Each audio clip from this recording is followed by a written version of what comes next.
સંખેડા તાલુકાના બાટપુર ગામે સુથાર ફળિયામાં એક ઘરેથી 200 જેટલા ચામાચીડિયાનું સફળતાપૂર્વક રેસ્ક્યુ કરાયું।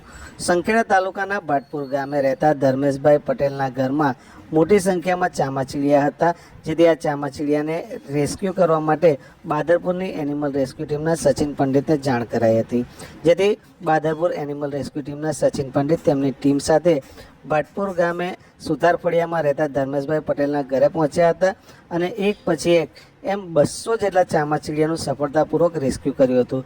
રેસ્ક્યુ કરાયેલા તમામ ચામાચીડિયાને નૈસર્ગિક વાતાવરણમાં મુક્ત કરવામાં આવ્યા હતા।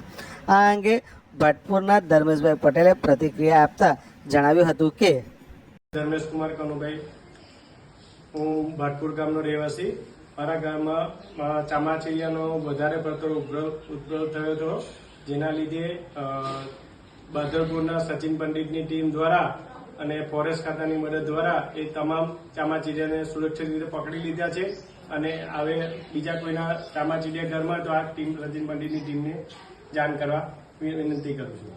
આભાર।